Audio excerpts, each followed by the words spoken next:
दी छोड़ सतगुरु रामपाल जी परमेश्वर जी की जय हो। परमपिता परमात्मा सारी सृष्टि के रचनहार, कुल मालिक, असंख्य ब्रह्मांडों के स्वामी, जगत गुरु, तीनों लोकों में प्रवेश करके सबका भरण पोषण करने वाले राजाधिराज, आत्माधार, नाथों के नाथ, देवों के देव महादेव, सर्वेश्वर महेश्वर, मृत्युंजय, अजरो अमर, आदि अनादि सनातनी प्रभु, जगत पिता जगदीश्वर, श्री श्री 1008 की उपाधि के वास्तविक अधिकारी, अकाल मूर्त सौद स्वरूपी राम वासुदेव, सर्वगतम ब्रह्म, परम पूज्य, प्रथम पूज्य, परम संत, परम पुरुष, परम धनी, परम दयालु, सत्य कबीर, हक्का कबीर, अल्लाहु कबीर, अल्लाहु अकबर, बाखबर, अल्लाह ताला, जगत के तारणहार, जगत के मुक्तिदाता, जगत के जगन्नाथ, हारे के सहारे, हिंदुओं के राम, मुसलमानों के अल्लाह, सिखों के वाहिगुरु, ईसाइयों के मसीह, दया के सागर दयानिधि, करुणा के सागर करुणानिधि, स्वयंभू परिभू, संकट मोचन, कष्ट हरण, मंगल करण, दुख भंजन, अविगत कबीर, निर्विकार निर्विषम परमात्मा,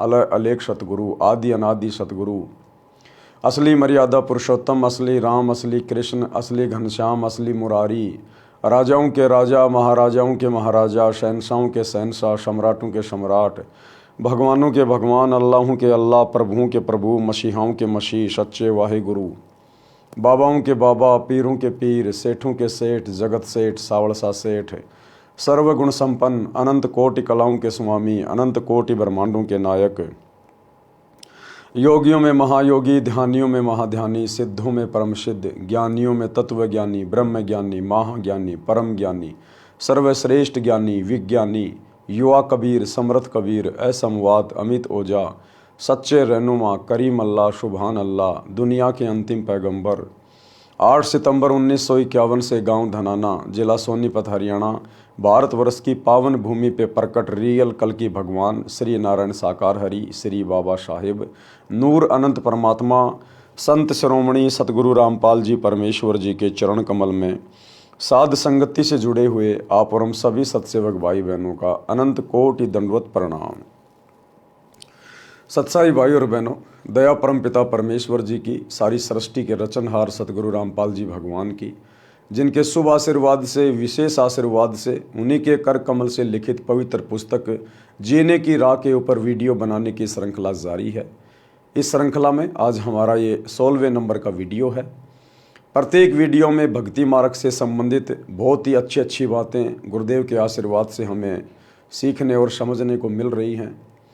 यदि आपने अभी तक इस पुस्तक का पार्ट नंबर 1 नहीं देखा है या पार्ट नंबर 1 से देखना शुरू नहीं किया है तो आपको ज़रूर देखना चाहिए, क्योंकि शुरुआती वीडियो पुस्तक का प्रस्तावना होती है, उसकी भूमिका होती है, और भूमिका को अच्छे से समझे बिना हम आगे का वीडियो नहीं समझ पाएंगे। तो भाई और बहनों, पिछले वीडियो में गुरुदेव भगवान ने हमें कर्मों के लेखे जोखे के बारे में, किस प्रकार हमारा जो परिवार होता है, बेटा बेटी, माता पिता, पत्नी होती है, वो हमारे पिछले जन्म के लेनदार होते हैं, कर्जदार होते हैं, और किस प्रकार से हम अपना अदला बदला एक दूसरे के साथ ऋण संबंधों में जुड़ के, रिश्तों में जुड़ के पूरा करके चले जाते हैं। कोई सुखी करके अपना कर्ज उतारता है तो कोई दुखी करके अपना कर्ज उतारता है। कोई अकाल मृत्यु को प्राप्त होकर पूरे परिवार को निराशा में डूबो जाता है।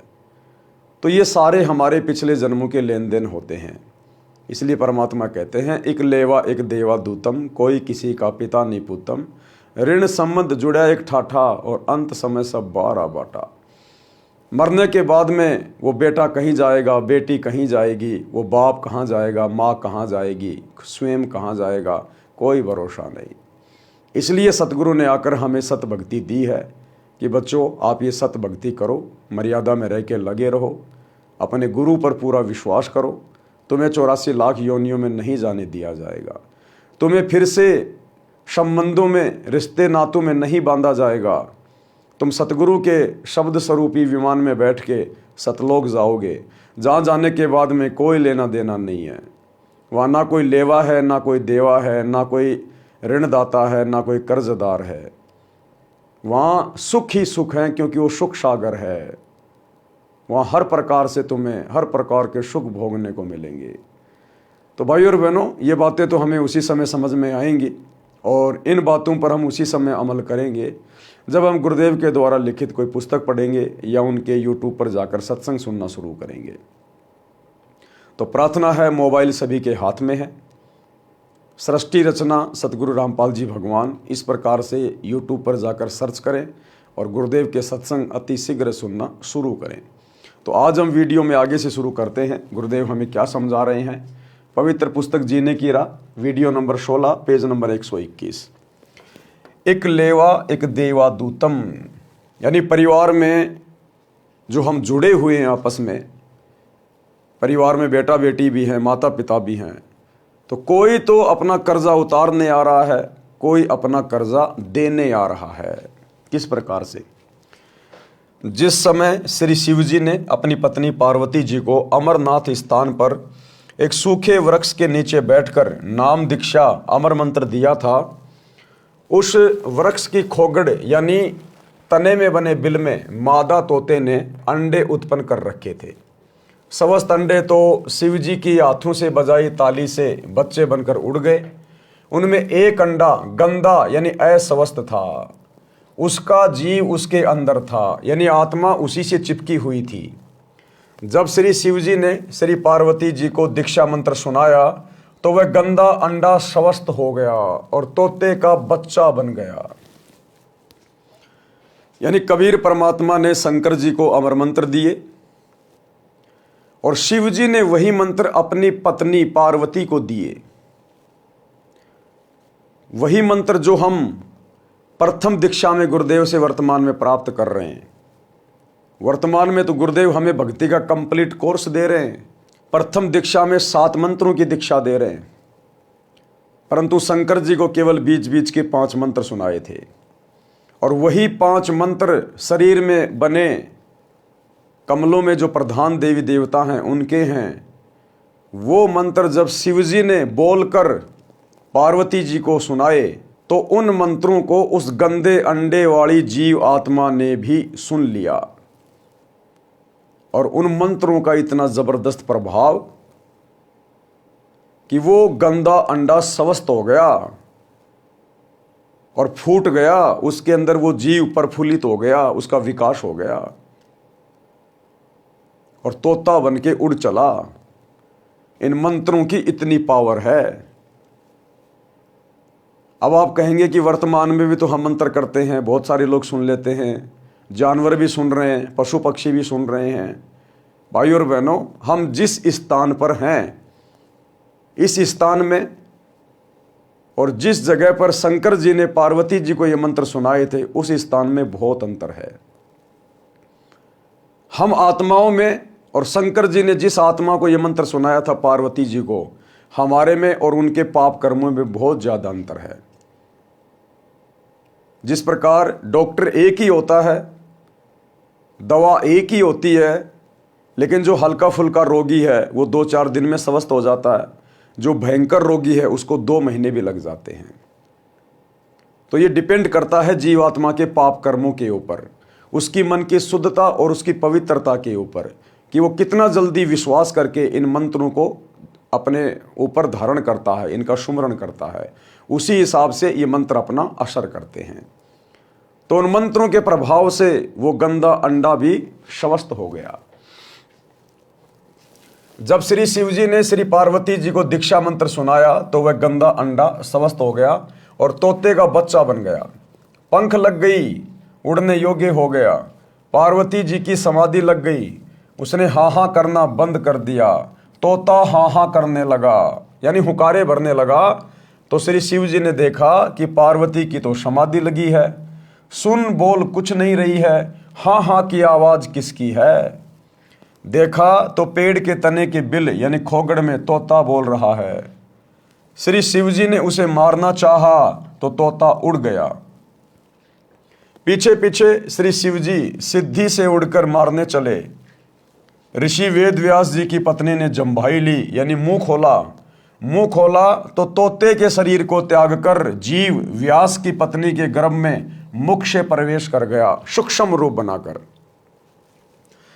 श्री शिव जी ने व्यास की पत्नी से कहा कि मेरा ज्ञान चुराकर जीव तोते के शरीर को त्याग कर आपके गर्भ में चला गया है। ये मेरा चोर है, इसे मारूंगा। उसी समय श्री वेद व्यास जी भी आ गए थे, सब बातें सुन रहे थे। व्यास जी ने पूछा, हे भगवान, कौन कैसा चोर? श्री शिव जी ने बताया कि मैं पार्वती जी को दीक्षा दे रहा था, अंदर के कमलों का भेद बता रहा था, तो इस तोते ने सुन लिया। ये किसी अनाधिकारी को मंत्र बता देगा तो वह अमर होकर जनता को पीड़ा देगा। ये अमर हो गया, मैं इस जीव को मारूंगा। व्यास जी बोले, हे शिव जी भगवान, जब ये अमर हो गया तो आप मारोगे कैसे? ये बात सुनकर श्री शंकर जी पार्वती के पास वापस लौट गए। पार्वती जी को सब बातें बताई। श्री वेद व्यास जी ने अपनी दिव्य दृष्टि से देखा तो पता चला कि पत्नी के गर्भ में पुत्र है। 12 वर्ष के पश्चात पुत्र उत्पन्न हुआ। माता कहती थी कि पुत्र का नाम सुखदेव रखना है। इसके गर्भ में रहते हुए मुझे कोई दुख नहीं हुआ, मन में खुशी बनी रहती थी, सुख का आभास होता रहता था, इसलिए गर्भ में ही उस बालक का नाम सुखदेव रख दिया था। तोते के अंडे में रहने और तुरंत मानव शरीर प्राप्त करने के कारण ब्राह्मण लोग उसे सुखदेव, सुख माने तोता भी कहते थे। ऋषि सुखदेव जी का जन्म लेते ही 12 वर्ष का शरीर बन गया और उठकर चलने लगे। तो ऋषि वेदव्यास जी ने कहा, हे पुत्र, कहाँ चला? सुखदेव जी अपने माता पिता की ओर पीट करके बोले, आपका और मेरा इतना ही संग है, यानी इतना ही संस्कार है। ऋषि व्यास जी ने कहा, हे पुत्र सुखदेव, हमने तेरे जन्म लेने की 12 वर्ष प्रतीक्षा की और आज आप छोड़कर जा रहे हो। एक बार मुख तो दिखा दे। सुखदेव ऋषि बोले, हे ऋषि जी, बहुत बार आप मेरे पिता बने, अनेकों बार मैं आपका पिता बना। यानी पिछले वीडियो में गुरुदेव ने हमें रिश्ते नातों की जिस कदर व्याख्या करके बताई, उसी संदर्भ में परमात्मा हमें आज ये दूसरी कथा सुना रहे हैं कि वास्तव में बेटा बेटी की क्या स्थिति होती है, ये माता पिता कौन होते हैं, भाई बंधु रिश्तेदार हमसे क्यों जुड़ते हैं, ये हमारे पिछले जन्मों के ऋणी होते हैं। उन्हीं ऋणों के कारण अगले जन्मों में हम, जब कभी ये मनुष्य शरीर प्राप्त होता है, हम रिश्तों में जुड़ जाते हैं। तो सुखदेव ने, जो कि मां के गर्भ में सब कुछ देख रहा था, सब कुछ जान रहा था, और वो बाहर भी केवल इसी शर्त पे आया था, ब्रह्मा विष्णु महेश को कह दिया था कि आप अपनी इस माया को रोको, उसके बाद मैं गर्भ से बाहर आऊंगा, अन्यथा गर्भ से बाहर आते ही जो मुझे गर्भ में याद होता है वो सब जीव बाहर भूल जाता है। तो मजबूरी हो गई ब्रह्मा विष्णु महेश की, और उन्होंने भैंस के सींग पर जितनी देर राई का बीज रह सकता है, यानी इम्पॉसिबल, रखते नीचे गिरेगा, इतनी देर उन्होंने अपनी वो त्रिगुण माया रोकी। उसी समय सुखदेव अपनी सिद्धि शक्ति से बाहर आ गया। सुखदेव ने तो क्या बाहर आना था, परमात्मा ने इस कलयुग की पिछली पीढ़ी में आप और हम भक्तों को विश्वास दिलाने के लिए कि माँ के गर्भ में क्या होता है, किस प्रकार से फिर बाहर आते तीनों गुणों का प्रभाव हो जाता है, ये सारे एग्जाम्पल सतगुरु रामपाल जी भगवान ने हम पिछली पीढ़ी वाली आत्माओं को दृढ़ करने के लिए कोड किए हैं। ये ब्रह्मा विष्णु महेश की औकात नहीं है माया को रोकने की। ये तो बेचारे मैनेजर हैं, जैसा इनको काल आदेशित कर रहा है वैसा ये कर रहे हैं, काल को परमात्मा आदेशित कर रहा है। तो अंतिम शक्ति परमात्मा है, कबीर देव सतगुरु रामपाल जी भगवान, सारा खेल परमात्मा ही खेलते हैं। तो ब्रह्मा विष्णु महेश की बस की बात नहीं थी उस माया को रोकना। वो बेचारे अपनी माया तो नहीं रोक सकते। शंकर जी काम वासना में इतने ज्यादा व्याकुल हो गए और मोहिनी के पीछे पीछे बदनीयत से उसके पीछे चल पड़े और आगे चलकर उसका हाथ पकड़ लिया सेक्स के लिए। उसी समय उनका वीर्यपात हो गया। ये बेचारे अपनी माया तो नहीं रोक सकते, ये भला ये संसार की माया को कैसे रोक देंगे। तो रोकने वाले परमपिता परमेश्वर कबीर देव सतगुरु रामपाल जी भगवान हैं। आप और हमें इस भक्ति मार्ग पर वर्तमान समय में दृढ़ करने के लिए, क्योंकि मालिक को पता है ये काल का भयंकर जाल है, अंत समय में ये जीव आत्मा अपने परिवार को देखकर कहीं व्याकुल ना हो जाए, कहीं अपने पोता पोती को देखकर कि इतने साल मैं इनके साथ में रहा, मैं जिया, आज मैं जा रहा हूँ, उस परिवार की मोह ममता में अपना पैर ना फंसा ले। तो सुखदेव की कथा के माध्यम से कि किस प्रकार से जीव आत्माएं आपस में ऋण संबंध में बंधती है, तो हमें वो गर्व वाली बातें गुरुदेव इन कथाओं के माध्यम से याद दिला रहे हैं कि यहाँ कोई किसी का बेटा नहीं, कोई किसी की बेटी नहीं। अरे तेरे घर में जन्म लेने से पहले वो कहाँ था, तेरे को पता है क्या? फिर काहे का तू ठेकेदार बन रहा है? और कब वो तुझे छोड़ के चला जाएगा, और चला जाएगा तो कहाँ जाएगा? तेरा है तो उसको पकड़ के रखना, क्यों मरने दे रहा है? तो गुरुदेव हमें हकीकत बता रहे हैं कि यहां हर जीव अपना कर्म भोगता है।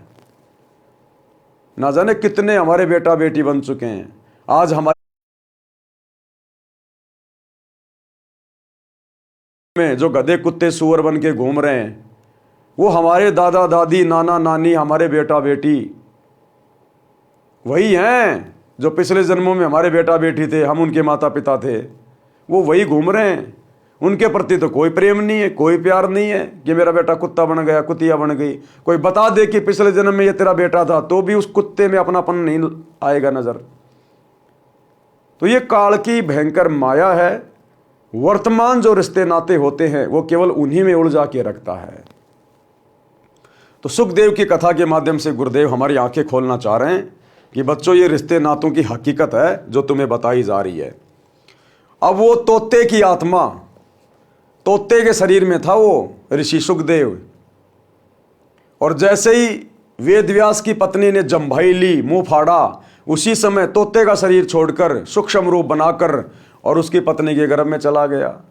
तो इसी प्रकार हमारे परिवार में जो बेटा बेटी आ रहे हैं, पोता पोती आ रहे हैं, ये ना जाने कोई गधे की योनि से आ रहा है, कोई कुत्ते की योनि से आ रहा है, पोते आ रहे हैं, ये ना जाने कोई गधे की योनि से आ रहा है, कोई कुत्ते की योनि से आ रहा है, हो सकता है कोई इंसान की योनि से आ रहा हो। मरने के बाद अगर ये सतभक्ति नहीं की सतगुरु रामपाल जी भगवान की, तो मरने के बाद कोई गधा बनेगा, कोई कुत्ता बनेगा, कोई शुअर बनेगा। तो ये जीवात्मा जब से हम सतलोक से आए हैं इस काल के साथ में, तब से हम अपना इसी प्रकार से कर्म भोग रहे हैं। तो गुरुदेव के कहने का मतलब है कि बच्चों, तुम इन रिश्ते नातों में मत भटकना, मत घूमना। ये मेरी आत्मा है और मैंने देखना है किसको कब पार करना है, किसको किसके गर्भ में भेजना है, किसको किसका बेटा बनाना है, किसको किसकी माँ बनाना है, किसका बाप बनाना है। ये तुम्हारा काम नहीं है। तुम अपनी जिम्मेदारियों तक सीमित रहो, बाकी समय, बाकी ध्यान केवल अपनी भक्ति में लगाओ। सुखदेव ऋषि बोले, हे ऋषि जी, बहुत बार आप मेरे पिता बने, अनेकों बार मैं आपका पिता बना। ये तो बड़ा बखेड़ा यानी झंझट है। मैं भक्ति करके जन्म मरण से मुक्ति करवाऊंगा। मैं आपकी ओर मुख इसलिए नहीं कर रहा हूं कि कहीं मेरा आप में मोह ना हो जाए। और ये मोह कटता है केवल गुरुदेव के तत्व ज्ञान से, गुरुदेव के आशीर्वाद से। गुरुदेव ने हमें जो भक्ति दी है, इस भक्ति की शक्ति से ना देखने से मोह नहीं कटेगा। चलो, सुखदेव ने आंखों से तो नहीं देखा, लेकिन उस मन को कैसे मारेगा जो बार बार ये कहता है कि वो तेरा बाप था, वो तेरा बाप है, वो तेरी माँ थी, वो तेरी माँ है। रह रहकर याद तो आएगी, तो मन को कैसे मारेगा? मन मरेगा सतगुरु के ज्ञान से, सतगुरु के आशीर्वाद से। ये कहकर संत गरीबदास जी ने वाणी द्वारा बताया है कि एक लेवा एक देवा दूतम, कोई किसी का पिता न पूतम। ऋण संबंध जुड़ा एक ठाठा, अंत समय सब बारा बाटा। और मरने के बाद में वो बेटा कहीं गया, बाप कहीं गया, दादा दादी कहाँ गए, किसी को कोई लेना देना नहीं। 2 4 5 दिन रो लिए, 12 13 करके फिर अपने जीवन में मस्त हो गए। भावार्थ, सुखदेव जी ने कहा कि जो परिवार के सदस्य बेटा बेटी आदि आदि नातों में हैं, वे सब पूर्व जन्मों का ऋण लेने या देने के लिए जुड़े हैं। वास्तव में कोई किसी का पिता पुत्र नहीं है। मृत्यु के उपरांत सब अपने अपने संस्कारवश भिन्न भिन्न स्थानों पर जाकर अन्य शरीर धारण कर लेते हैं। इसलिए कोई किसी का पिता पुत्र नहीं है। हम लोग कहावत सुनते थे कि महाभारत के युद्ध में चक्रव्यूह में जब अभिमन्यु मारा गया, तो श्री कृष्ण जी उसको जीवित नहीं कर पाए। अपने भाणजे को श्री कृष्ण जी जीवित नहीं कर पाए।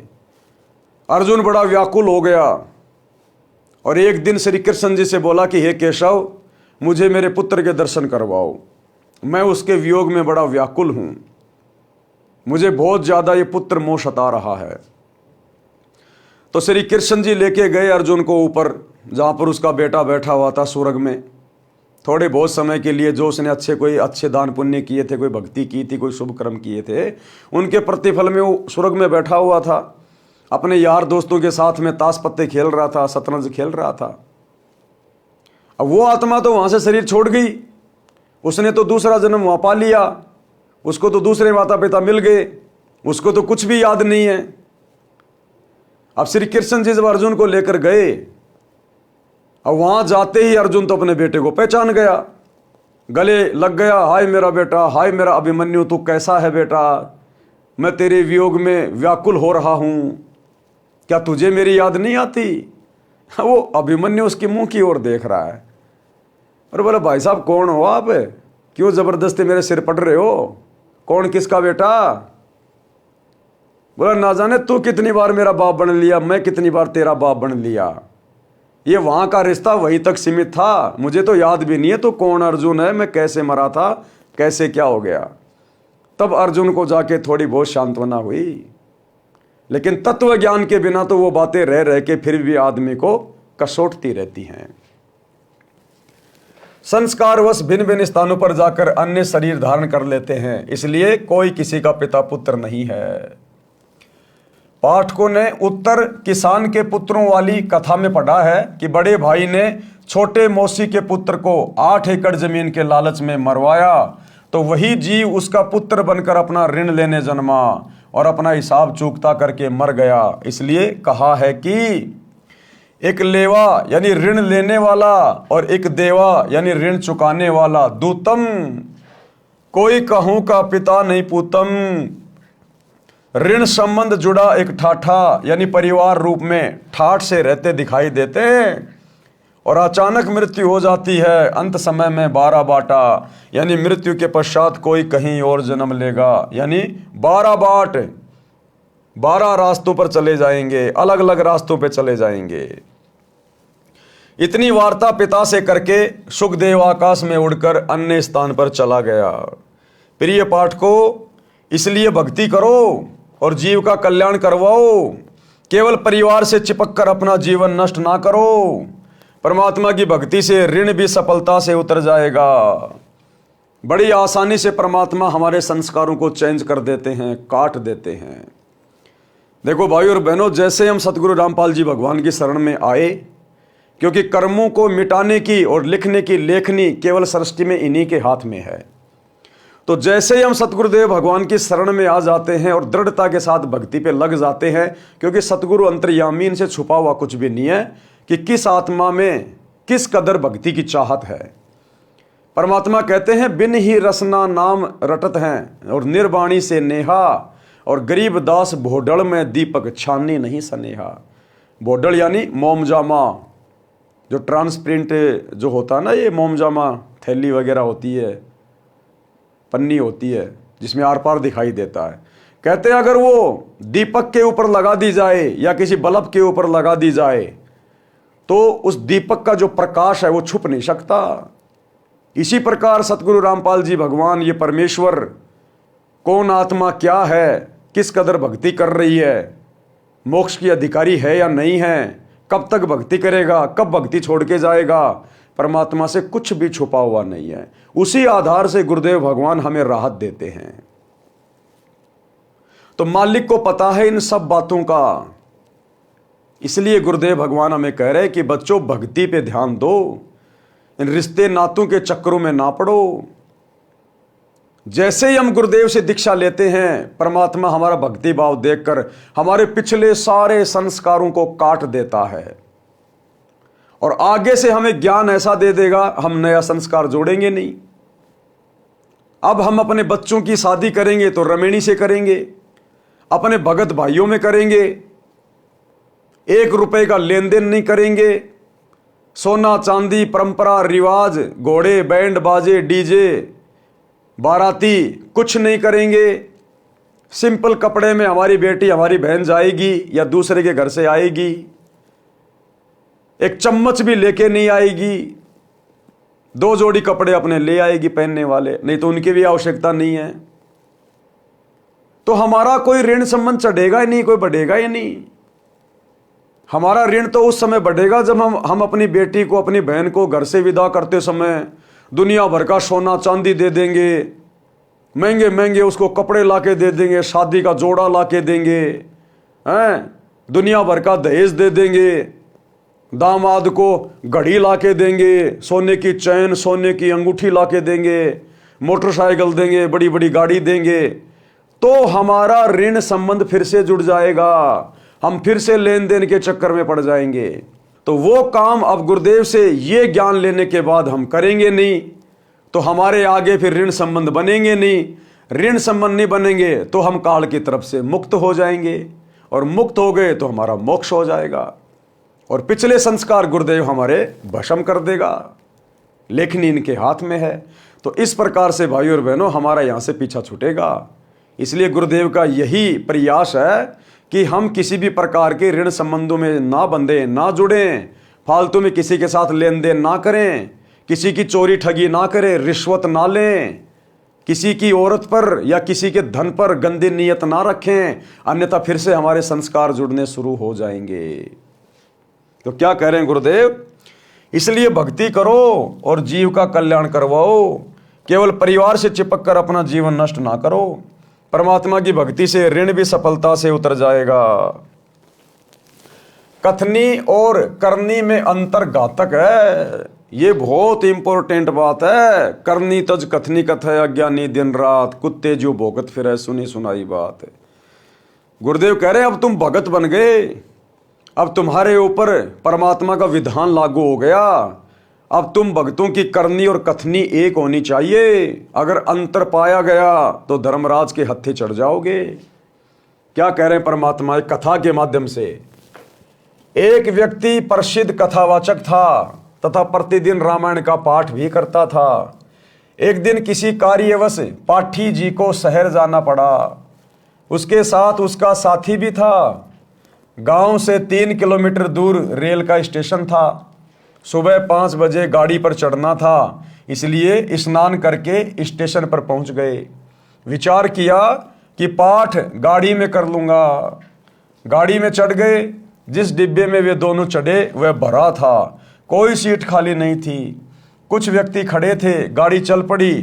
कुछ देर पश्चात उस पाठी ने सीट पर बैठे 2 व्यक्तियों से कहा कि भाई साहब, कृपया मुझे सीट दे दें, मैंने रामायण का पाठ करना है। आज गाड़ी पकड़ने की शीघ्रता के कारण घर पर नहीं कर सका। सज्जन पुरुषों ने पूरी सीट ही खाली कर दी।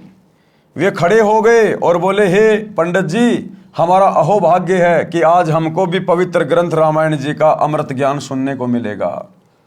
पंडित जी ने पाठ ऊंचे स्वर में बोलना शुरू किया। प्रसंग था, भरत ने अपने बड़े भाई के अधिकार वाले राज्य को स्वीकार नहीं किया। जब तक श्री रामचंद्र जी वनवास पूर्ण करके नहीं आए, तब तक राजगद्दी पर अपने भाई रामचंद्र की जूती रखी और स्वयं पृथ्वी पर बैठा और नौकर बनकर राज का संभाला। जब भाई रामचंद्र अयोध्या लौटे तो उनको राज्य लौटा दिया। भाई हो तो ऐसा। पंडित जी क्या बोले? भाई हो तो ऐसा। पाठ संपूर्ण होने पर सबने कहा कि वाह पंडित जी, वाह, कमाल कर दिया। एक व्यक्ति उसी डिब्बे में ऐसा बैठा था जिसने अपने पिताजी की बरसी पर एक दिन का पाठ करना था। कोई पाठी नहीं मिल रहा था। बरसी अगले दिन ही थी। उसने पंडित जी से कहा कि हे गुरुजी, कल मेरे पिताजी की बरसी के उपलक्ष्य में पाठ कर दो। पंडित जी बोले कि कल नहीं कर सकता। सब उपस्थित यात्रियों ने कहा कि पंडित जी, आपका तो कार्य यही है, इस बेचारे के लिए मुसीबत बनी है, परंतु पाठी साफ मना कर रहा था। सबने पूछा कि ऐसा क्या आवश्यक कार्य है जो आप कल पाठ को मना कर रहे हो? पंडित जी बात को टाले, बस वैसे ही, बस वैसे ही, हकीकत नहीं बता रहा पंडित जी। उसका साथी, उस पंडित जी का साथी जो उसका गवाह बन के उसके साथ में जा रहा था, उसका साथी बोला कि मैं सच्चाई बताऊं, ये कल क्यों पाठ नहीं कर सकता? इसने अपने बड़े भाई पर 50 गज की कुर्डी के गड्ढे पर, कुर्डी क्या होती है? जहां पर गाय भैंस का गोबर डाला जाता है, छोटी सी जगह होती है वो। तो वो साथी क्या बोला? इसने अपने भाई पर 50 गज की कुर्डी के गड्ढे पर मुकदमा कर रखा है। मैं इसका गवाह हूं, कल की तारीख है।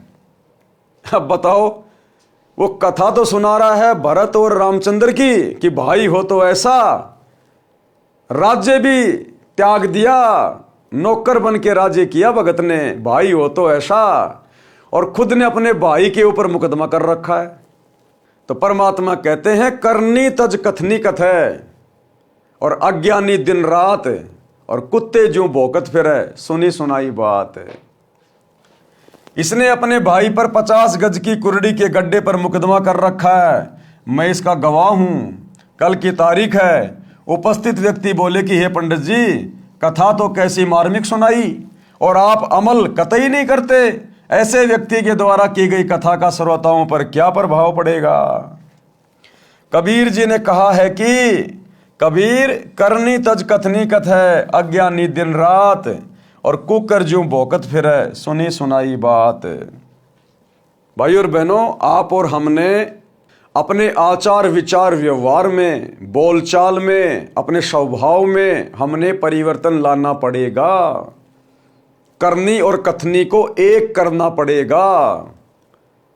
यानी जो भक्ति हमें गुरुदेव भगवान ने दी है, जो ज्ञान हमें गुरुदेव ने दिया है, हमने उस ज्ञान के ऊपर अमल करना पड़ेगा। गुरुदेव की शिक्षाओं पर चलना पड़ेगा, मर्यादाओं में रह के भक्ति करनी पड़ेगी। अन्यथा जब हम इस ज्ञान का आगे प्रचार करेंगे, यदि हम फिर पुस्तकें बांटेंगे, अन्य किसी को ज्ञान सुनाएंगे, तो हमारे द्वारा बांटी गई पुस्तकें और हमारे द्वारा सुनाया गया ज्ञान सामने वाले व्यक्ति पर असर नहीं करेगा, उल्टा हम परमात्मा के दोषी बनेंगे। आज यही कारण है, विशेषकर भारत में तो हो सकता कोई घर ऐसा हो, लेकिन गांव ऐसा कोई नहीं है जिस गांव में सतगुरु रामपाल जी की एक आध पुस्तक ना हो। उसके बावजूद भी दुनिया के ऊपर सतगुरु रामपाल जी के ज्ञान का कोई विशेष असर नहीं हो रहा। मुट्ठी भर लोग भी इनके शरण में नहीं आ पाए। कारण क्या रहा? करनी और कथनी में अंतर। सतगुरु रामपाल जी के जितने भी भगत हैं जो सेवा करते हैं इन पुस्तकों की, उन भक्तों की करनी और कथनी में रात दिन का अंतर है। ये दुनिया में तो ढिंडोरा पीटते हैं कि हमारे गुरुजी परमात्मा है, हमारे गुरुजी भगवान है, हमारे गुरुजी कबीर जी हैं, और खुद ये एक नकली दाढ़ी मूंछ वाली कबीर जी की समझे जाने वाली फोटो को भगवान मानते हैं, जो उनके महीने में उसका प्रगट दिवस मनाते हैं। तो इनकी करनी और कथनी में अंतर है। ये खुद अपने गुरुजी को परमात्मा नहीं मानते, भगवान नहीं मानते। इस कारण से लोगों के ऊपर इस ज्ञान का विशेष असर नहीं हो रहा। ज्ञान प्रचार करते समय, अपने रिश्तेदारों को समझाते समय 90% भाई बहन कहते हैं कि हमारे गुरुजी की शरण में आ जाओ, हमारे गुरुजी डॉक्टरों के डॉक्टर हैं, आप लोगों को हॉस्पिटल जाने की जरूरत नहीं। कैंसर का, चाहे कैंसर का बाप क्यों ना हो, कितनी भी लाइलाज बीमारी क्यों ना हो,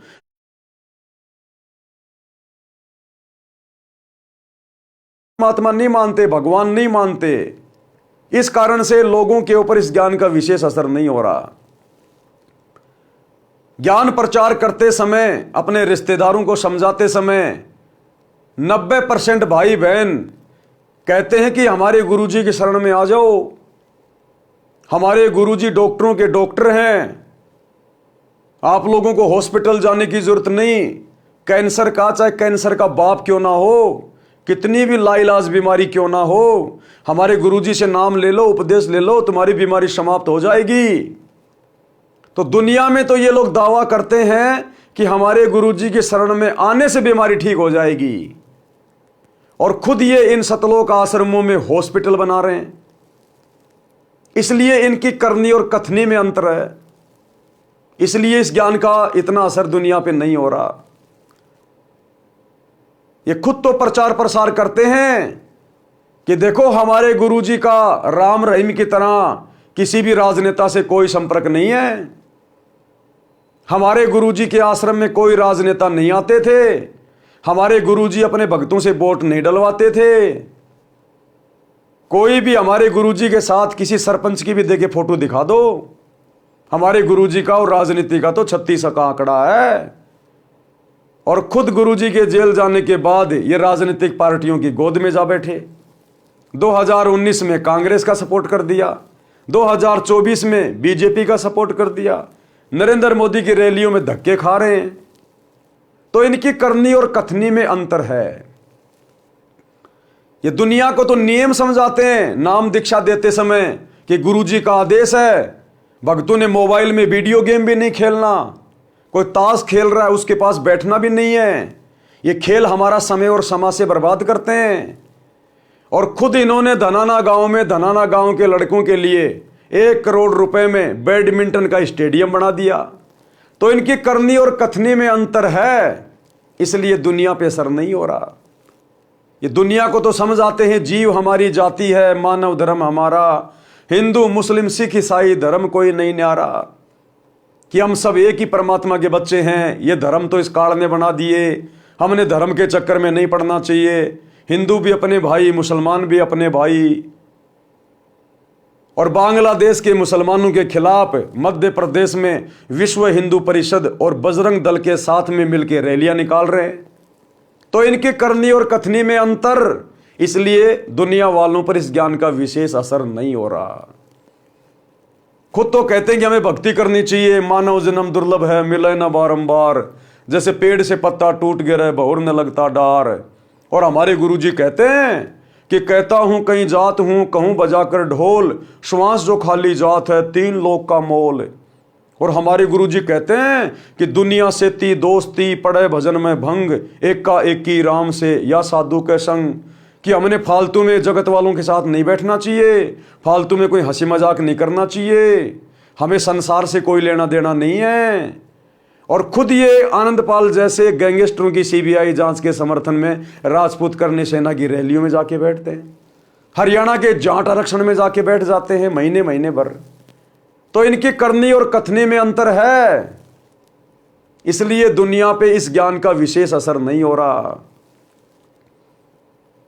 ये दुनिया में तो ढिंढोरा पीटते हैं कि हमारे गुरुजी, अगर तुम्हारी किडनी भी फेल हो गई हमारे गुरुजी से नाम ले लो, बिना ऑपरेशन के हमारे गुरुजी किडनी ठीक कर देंगे। और खुद ये इन आश्रमों में कैंप लगा लगा के अपने दांतों को चेक करवा रहे हैं, आंखों को चेक करवा रहे हैं, ब्लड डोनेशन के कैंप लगा रहे हैं, किडनियां दान कर रहे हैं। तो इनकी करनी और कथनी में रात दिन का अंतर है, जिस कारण से सतगुरु का अनमोल ज्ञान लोगों पे असर नहीं कर रहा। क्योंकि ये पुस्तकें बांटते समय ऐसे लोगों का हाथ लग जाता है, ये लोग माध्यम बन गए, निमित्त बन गए। तो निमित्त करता यदि मर्यादा में नहीं है, गुरु के वचन में नहीं है, गुरु को परमात्मा नहीं मानता है, गुरु की शिक्षाओं पे अमल नहीं कर रहा है, तो उस भगत के द्वारा बांटी गई पुस्तकें भी सामने वाले पर पूरा असर नहीं करेंगी। इसलिए भाई और बहनों, परमात्मा कह रहे हैं कि भक्ति मार्ग में आने के बाद बच्चों तुम्हारी करनी और कथनी एक हो जानी चाहिए, तब कहीं जाकर तुम्हारा भी आत्म कल्याण होगा और तुम्हारे शब्दों का किसी दूसरे के ऊपर असर पड़ेगा। गरीबदास जी ने भी कहा है, गरीब बीजक की बाता कहें बीजक नाई हाथ। शब्दार्थ, जो व्यक्ति कहते हैं ज्ञान की बातें, औरों को शिक्षा देते हैं कि किसी का बुरा मत करो, परंतु स्वयं गलती करते हैं, वे आध्यात्मिक गुरु उस कुत्ते के समान हैं जो व्यर्थ में भोगता रहता है। उसी प्रकार ये धर्मगुरु एक दूसरे से कथा सुनकर शिष्यों को सुनाते रहते हैं, स्वयं अमल नहीं करते। वाणी नंबर 2, वे अज्ञानी धर्मगुरु तत्व ज्ञान कहकर कोरे अज्ञान का प्रचार करते हैं, क्योंकि उनको तत्व ज्ञान का पता नहीं है। वे झूठे व्यक्ति पृथ्वी पर मानव के अनमोल जीवन का नाश करने के लिए जन्मे होते हैं। सत्संग से मिली भक्ति की राह। अब मनुष्य शरीर को, स्त्री या पुरुष के शरीर को सफल करने के लिए यदि हमें कोई रास्ता मिल सकता है, राह मिल सकता है, तो केवल सतगुरु के सत्संग से मिलेगा, सतगुरु के द्वारा लिखी गई पवित्र पुस्तकों से मिलेगा, सतगुरु के फॉलोवर जो सतगुरु की शिक्षाओं पे चलते हैं उनके संपर्क में आने से मिलेगा। तो किस प्रकार से सत्संग में आने से भक्ति की राह मिलती है। संत नित्यानंद जी का बचपन का नाम नंदलाल था। वे ब्राह्मण कुल में जन्मे थे। संत गरीबदास जी गांव छुड़ानी जिला झज्जर के कुछ समय समकालीन थे। संत गरीबदास जी का जीवन सन 1717-1778 तक रहा था। उस समय ब्राह्मणों का विशेष सम्मान किया जाता था, सर्वोच्च जाति मानी जाती थी, जिस कारण से गर्व का होना स्वाभाविक था। नंदलाल जी के माता पिता का देहांत हो गया था। उस समय वे 7-8 वर्ष के थे। आप जी के नाना जी नारनौल के नवाब के कार्यालय में उच्च पद पर विराजमान थे। आप जी का पालन पोषण नाना नानी जी ने किया। शिक्षा के उपरांत नाना ने अपने दोते नंदलाल को नारनौल में तहसीलदार लगवा दिया। एक तो जाति ब्राह्मण, दूसरे उस समय तहसीलदार का पद, जिस कारण से अहंकार का होना सामान्य बात है। तहसीलदार जी का विवाह भी नाना नानी ने कर दिया था। तहसीलदार जी के महल से थोड़ी दूर पर एक वैष्णव संत श्री गोमानी दास जी अपने किसी भगत के घर पर सत्संग कर रहे थे। वे श्री विष्णु जी के भगत थे। सभी संतजन अपने सत्संग में परमात्मा कबीर जी की अमृतवाणी का सहयोग अवश्य लेते हैं, क्योंकि कबीर परमेश्वर की वाणियों के बिना सत्संग अधूरे हैं।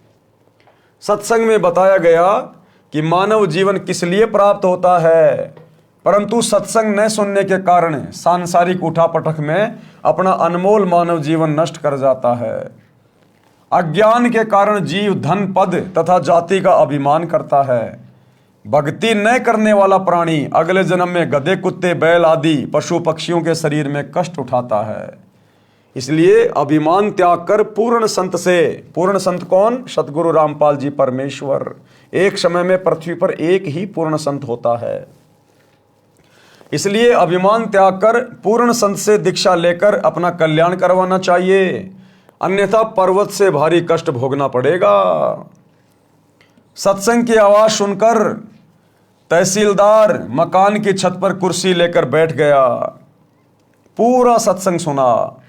दीक्षा लेने की प्रबल प्रेरणा बन गई, परंतु जाति और पद का अहंकार परेशान कर रहा था कि मैं जाति से ब्राह्मण, पोस्ट मेरी तहसीलदार की, और यदि मैं नाम दीक्षा लेने जाऊंगा तो दुनिया क्या कहेगी। इस कारण से वो विचार करने लगा, ब्राह्मणों की कितनी इज्जत है, फिर मैं तहसीलदार हूं, सत्संग में सामान्य लोग जाते हैं, मुझे शर्म लगेगी, कैसे जाऊंगा आश्रम में।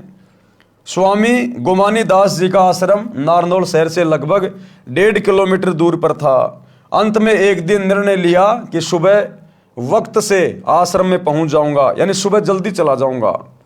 अन्य व्यक्ति जाएंगे, तब तक तो दीक्षा लेकर लौट आऊंगा। सत्संग करके संत जी आश्रम में चले गए। सुबह उठकर कुछ देर सैर करते थे। एक दिन नंदलाल जी घोड़े पर बैठकर सुबह आश्रम की ओर जा रहे थे। गोमानी दास जी सैर के लिए उसी रास्ते पर जा रहे थे। उधर से जो संत थे गोमानी दास जी सुबह सुबह अपने आश्रम से थोड़ा घूमने के लिए उसी रास्ते में टहल रहे थे, जा रहे थे। संत जी ने सिर के बाल कटा रखे थे, उस तरह फिरा रखा था, सिर पर कोई वस्त्र नहीं था। नंदलाल जी ब्राह्मण होने के नाते शोण कशोण पर विश्वास करते थे। किसी अच्छे कार्य के लिए जाते और आगे से कचकोल काटे, यानी सिर पर उस तरह फिराए कोई आ जाता तो अपना जाना रद्द कर देते थे। शोण कशोण माना करते थे कि ये शुभ है, ये अशुभ है। आश्रम में दीक्षा लेने जा रहे थे। जिंदगी का सर्वोत्तम दिन था। आगे से सिर पर उस तरह फिराए एक व्यक्ति मिल गया। अब नंदलाल जी को पता नहीं कि ये वो संत है गोमानी दास जी जिससे मैं दीक्षा लेने जा रहा हूं। तो नंदलाल जी ने सोचा कि ये नालायक आदमी सुबह सुबह कहां टकरा गया। मैं तो नाम दीक्षा लेने जा रहा था शुभ कार्य के लिए, और ये नालायक कहां आ गया सामने। नंदलाल जी का माथा ठनका और गुस्सा आया। विचार किया कि आज दीक्षा का अवसर नहीं छोड़ना है, परंतु अपने शोण कशोण को भी निष्क्रिय करना था। इसलिए अपने आप समाधान निकाल लिया कि इस मनहूस के सिर में टोला यानी हाथ की एक उंगली का उल्टा भाग यूं मारना, टोला मार देता हूं। हम बचपन में बहुत मारा करते थे। बचपन में जब माता पिता हमारे पूरे बाल उतरवा दिया करते थे, उस तरह फिरवा दिया करते थे, तो हम एक दूसरे के यूं मारा करते थे, उंगली की यूं। उसको कहते थे टोला मारना। उसमें आवाज आती थी अच्छी सी और उसको दर्द भी अच्छा होता था, तो हम फिर उसके यूं मारा करते थे टोला। तो नंदलाल जी ने सोचा मैं इसके सिर में एक जो है टोला मार देता हूं तो मेरा काम शुभ हो जाएगा, कसौण समाप्त हो जाएगा। इसी उद्देश्य से घोड़ा उस व्यक्ति संत गुमानी दास जी के पास जाकर रोका और कहा कि हे कमबख्त, तूने आज ही सिर मुंडवा कर मेरे सामने आना था। आज मैं अपनी जिंदगी के सबसे उत्तम कार्य के लिए आश्रम में जा रहा था। ये कहकर गुमानी दास जी के सिर पर टोले मारे और घोड़ा आश्रम की ओर चला दिया। अब देखो भाई और बहनों, परमात्मा हमें शिक्षा दे रहे हैं कि संत भक्तों का व्यवहार कैसा होना चाहिए। अब गुमानी दास जी की तो कोई गलती नहीं थी, लेकिन नंदलाल जी की सोच थी। उन्होंने मार दिया टोला और गाड़ियां भी निकाल दी, लेकिन संत गुमानी दास जी ने कुछ नहीं कहा, अपने दिल पे भी नहीं ली कि ना जाने ऐसे तो साधु संतों के भक्तों के साथ में कितने निकम्मे आत्माएं टकराती हैं, इनके कर्म इनके साथ में है। संत कभी किसी से झगड़ा नहीं करते, राग द्वेष नहीं करते, मनमुटाव नहीं करते, वाद विवाद नहीं करते, तभी संत परमात्मा को प्रिय होते हैं। संतों के साथ ऐसी घटनाएं आम होती हैं, वे अधिक ध्यान नहीं देते। विचार तो किया कि व्यक्ति सभ्य तथा कोई उच्च अधिकारी तथा उच्च कुल का लग रहा था, कार्य पालियों वाले कर गया, लेकिन काम कर गया पालियों वाले। नंदलाल आश्रम में गया, वहां संत के शिष्य मिले, राम राम हुई, आने का कारण बताया, घोड़ा पेड़ से बांध दिया और संत जी के आसन के पास बिछी बोरी पर बैठ गया। संत गुमानी दास जी सैर के पश्चात स्नान करके आसन पर बैठे तो घोड़ा देखा, फिर समझते देर न लगी। नंदलाल जी ने देखा तो शर्म के मारे नीची गर्दन कर ली। अब नंदलाल जी ने देखा, रे भैया ये तो वही महात्मा है जिससे मैं उपदेश लेने आया हूं, और इसके साथ तो मैं बदतमीजी करके आ गया। अब ये भैया नाराज हो जाएगा और ये तेरे को दीक्षा नहीं देगा। नंदलाल अपने हिसाब से सोच रहा था। नंदलाल जी ने देखा तो शर्म के मारे नीची गर्दन कर ली। गुमानी दास को आश्रम के भक्तों ने बता दिया था कि ये तहसीलदार जी दीक्षा लेने आए हैं। नंदलाल जी संत के चरणों में गिर गए और टोला मारने का कारण बताया। संत गुमानी दास जी ने कहा कि हे भगत, जब हम एक आने का घड़ा कुम्हार के पास लेने जाते हैं तो उसको टोले मार मार बजा बजा के देखते हैं कि कहीं फूटा तो नहीं है। आप जी तो जिंदगी का सौदा करने आए हो, आपने गुरुजी बजा कर देख लिया तो कोई पाप नहीं किया। यानी उसकी हिम्मत बढ़ाई कि भगत कहीं निराश ना हो जाए। और संत जी ने कहा कि भैया हम एक 10-20 रुपए का एक मटका लेने के लिए कुम्हार के घर जाते हैं और हम उसको भी 3-4 बार यूं मार मार के टोला बजा बजा के देखते हैं कहीं ये फूटा हुआ तो नहीं है। और आप तो नाम दीक्षा लेने आए थे, आपने अपने गुरुजी को बजा के देख लिया। अगर वो संत गुमानी दास जी उस समय नाराज हो जाते, गुस्से में हो जाते, लड़ाई झगड़ा करने लग जाते नंदलाल जी के साथ में कि तूने मेरा टोला क्यों मारा, क्या समझता अपने आप को, कोई बड़ा अधिकारी है तो मेरे ऊपर राजा है क्या, तेरे को शर्म नहीं आई, तो भाई वो नंदलाल जी उस गुमानी दास को फिर आश्रम में देखकर दीक्षा नहीं लेता कि ये काहे का संत है, काहे का भगत है। रात को तो सत्संग बड़ा प्यारा प्यारा सुना रहा था कि जो तो को काटा बोवे वाको बो तू फूल, तो ए फूल के फूल है वाको है त्रिशूल। और यहां मैंने जरा सी इसके साथ में बदतमीजी की तो ये आग बबूला हो गया। तो करनी तज कथनी कथे अज्ञानी दिन रात, कुत्ते ज्यों भौंकत फिरे सुनी सुनाई बात। तो नंदलाल जी कभी भी उससे दीक्षा नहीं लेते, लेकिन उस संत के व्यवहार ने नंदलाल जी को सोचने पे विवश कर दिया।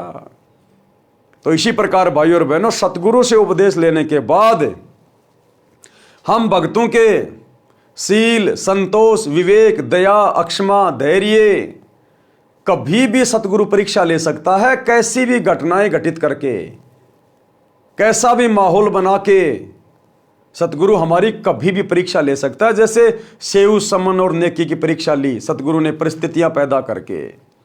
तो हमारी करनी और कथनी में अंतर नहीं होना चाहिए, परिस्थितियां चाहे हमारे सामने कैसी भी क्यों ना हो।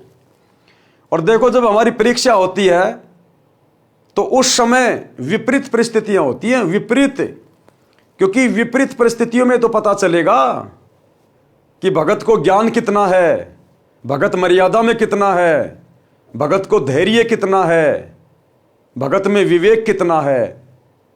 ये विपरीत परिस्थितियों में ही पता चलेगा।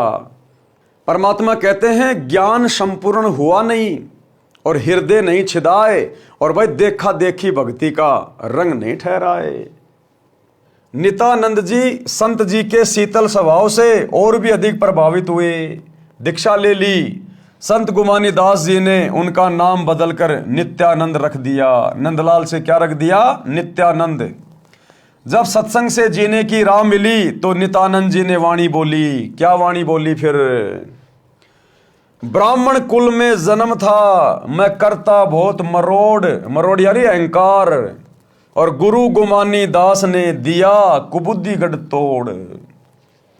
ये कुबुद्ध का गढ़, ये काल का जाल, ये मोह ममता, ये पांचों विकार केवल सतगुरु के सत्संगों से हट सकता है, दूसरा धरती पे कोई तरीका नहीं है। तो भाई और बहनों, नित्यानंद जी को भी पूर्ण संत नहीं मिला, पूर्ण तत्वदर्शी संत नहीं मिला, पूर्ण मोक्ष का मार्ग नहीं मिला। वो आत्मा भी अभी तक भटक रही है, क्योंकि उसको जो संत मिले थे गुमानी दास जी, वो केवल विष्णु तक के अधिकारी थे। आप और हमारा सौभाग्य देखिए, आप वर्तमान में हमें पूर्ण परमेश्वर प्राप्त हो गए, पूर्ण परमेश्वर, पूर्ण मुक्ति का मार्ग मिल गया। आप और हमारा सौभाग्य कितना अजब गजब है। फिर कितने अधीन हुए वह इस वाणी से पता चलता है। सिर सौंपया गुरुदेव को सफल हुआ यो शीश, और नित्यानंद इस शीश पर आप बसे जगदीश। सिर सौंपया गुरुदेव को, गुरुदेव को सिर कैसे सौंपना है? काट के नहीं चढ़ाना, अपने जीवन को अपने गुरुदेव के चरणों में समर्पित कर देना। यानी जैसा गुरुजी हमें आदेशित करे, निर्देशित करे, जो गुरु की आज्ञा है, जो गुरु ने सत्संगों में आज्ञा दे दी, जो नियम मर्यादा बता दी, बस हमने केवल उसी लक्ष्मण रेखा में रह के अपना जीवन यापन करना है। अपनी नहीं चलानी फिर कि गुरुजी तो जेल चले गए, कर लो कांग्रेस के साथ में समझौता, कर लो बीजेपी के साथ समझौता। अरे गुरुजी जेल में बैठे हैं, गुरुजी को क्या पता? खोलो आश्रमों पे आश्रम, बनाओ धर्म को धंधा, बनाओ स्टेडियम, बनाओ जाटों की धर्मशाला, कराओ गुंडों की सीबीआई जांच, बैठो जाटों के आरक्षण में, दो कुपात्रों को ज्योति पाठ और दान का चंदे के रूप में पैसा, लगाओ अयोध्या में भंडारा, करो मुसलमानों का बहिष्कार मध्य प्रदेश में। ये नहीं चलता फिर। अपनी सारी बकवादें छोड़ दीजिए। यदि किसी को बीड़ी पीने की आदत है, शराब की लत है, चोरी की लत है, परमात्मा कहते हैं वो सारे कुकर्म अपने गुरुजी के चरणों में समर्पित कर दो। उसी को कहते हैं जीवित मरना, मन को मारना। सिर सौंपया गुरुदेव को, यानी नाम दीक्षा लेने के बाद हम अपना सिर यानी अपने आप को अपने गुरुदेव के चरणों में समर्पित कर देते हैं, हम दास बन जाते हैं। और दास फिर केवल उतना ही करता है जितना उसका मालिक उसको आदेश देता है। दास अपनी मर्जी से भक्ति मार्ग पर अपने मालिक के आदेशों के विरुद्ध एक कदम भी नहीं चलता। उसको कहते हैं असल में दास। इस प्रकार से हमने अपने आप को गुरुदेव के प्रति समर्पित करना है। सिर सौंपया गुरुदेव को, सफल हुआ ये शीश, और नित्यानंद इस शीश पर आप बसे जगदीश। भावार्थ, जब तक सत्संग के विचार सुनने को नहीं मिलते तो भूलवश मानव अहंकार में सड़ता रहता है। जब ज्ञान होता है कि आज राजा है, मृत्यु उपरांत गधा कुत्ता बनेगा, तो इस अहंकार का क्या बनेगा? इसलिए भगत अपने उस अड़ंगे को ज्ञान से साफ करके भक्ति पथ पर चलते हैं और सफलता प्राप्त करते हैं। श्रीलंका के राजा रावण ने भक्ति बहुत की, परंतु अहंकार नहीं गया। ये अहंकार कितना ज्यादा बाधक है। कहते हैं आधीनी के पास है पूर्ण ब्रह्म दयाल, मान बड़ाई मारियो बेअदबी सिर काल। अहंकारी के सिर पे तो काल बैठा रहता है। मान बढ़ाई के भूखे भगत के सिर पे तो काल बैठा होता है। रावण जैसी भक्ति कोई नहीं कर सकता। 10 बार अपना सिर अपने इष्ट श्री शंकर जी के चरणों में काट के समर्पित कर दिया। आज कोई अपनी उंगली तो काट के समर्पित करके दिखाओ। ये शिवरात्रि के दिन सुबह 4 बजे उठ के लेके गाजर और बेर पहुंच जाते हैं, मार के छुट्टा भांग का। एक उंगली तो समर्पित करके दिखाओ। लेकिन उस रावण ने अहंकार नहीं त्यागा, इसलिए गधे और कुत्ते की योनियों में गया और दुर्गति से मौत हुई कुत्ते वाली। श्रीलंका के राजा रावण ने भक्ति बहुत की परंतु अहंकार नहीं गया, जिस कारण से विनाश को प्राप्त हुआ। रावण भी ब्राह्मण था, ब्राह्मण यानी ज्ञानी। ब्राह्मण कोई जाति नहीं है, ना ही त्रेता युग में कोई जातियां थी। ब्राह्मण का मतलब होता है ज्ञानी, जिसने ब्रह्म को पहचान लिया। ब्राह्मण सोई जो ब्रह्म पहचाना है। इसलिए ज्ञानी और पंडित को ब्राह्मण कहा जाता है। विद्वान, ब्राह्मण यानी विद्वान। लेकिन अहंकार ले डूबा उसको। आप और हमें शिक्षा दे रहे हैं गुरुदेव इन कथाओं के माध्यम से। वो रावण तो मरमरा लिया, जहां भी पड़ा है वहीं पड़ा है। लेकिन इन कथाओं से ये इतिहास बन गया और ये इतिहास आज हमें शिक्षा दे रहा है कि इस सतगुरु के भक्ति मार्ग में यदि हमने जरा भी अहंकार किया किसी भी बात को लेके, अहंकार भैया धन का भी हो सकता है, किसी का बढ़िया शरीर है उसका भी हो सकता है, कोई सुंदर है उसका भी मन में अहंकार आ जाएगा। अहंकार अपनी भक्ति का भी हो सकता है। बहुत सारे भगत कहते हैं मेरे को तो सारनाम मिल गया, मैं सारनामी हूं।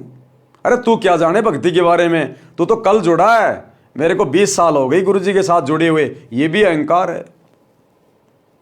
तो अहंकार किसी भी चीज का हो सकता है और जरा भी अहंकार आ गया परमात्मा उसी समय आपसे दूर हट जाएगा।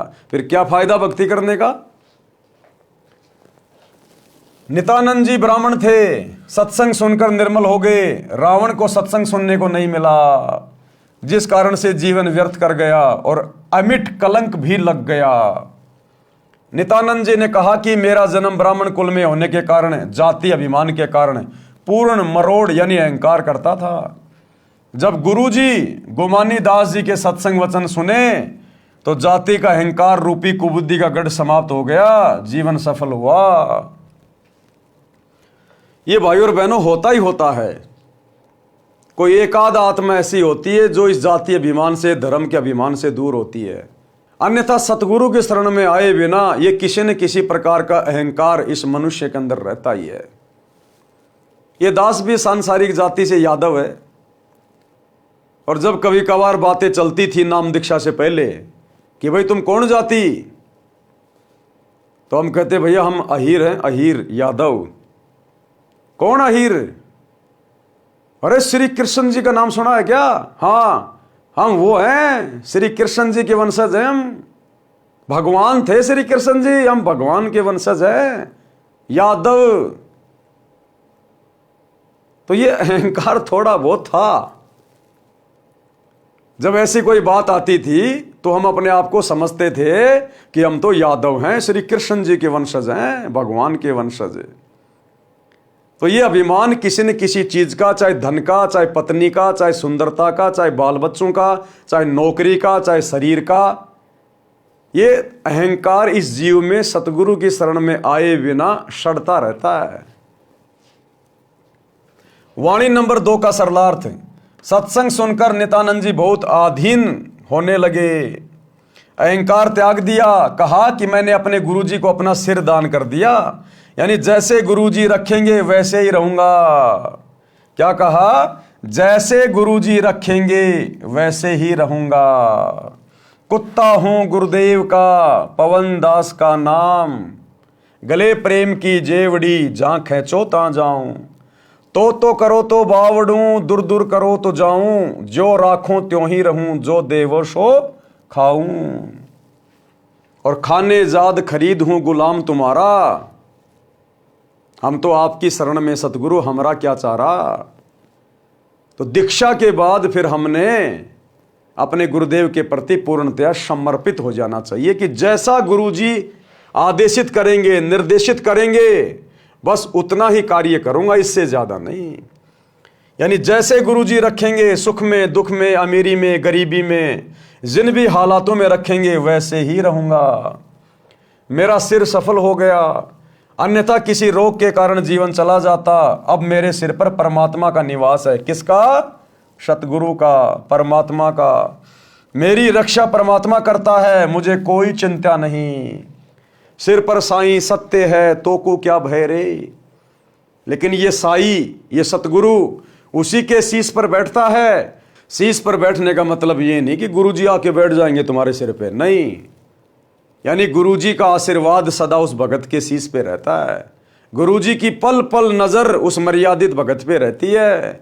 जो बच्चा गऊ की नजर में यूं साईं को संत, और भक्तों के पीछे फिरे वो भगत वत्सल भगवंत। नित्यानंद जी का शब्द, भाई और बात तेरे काम न आवे, संतों शरण लाग रे।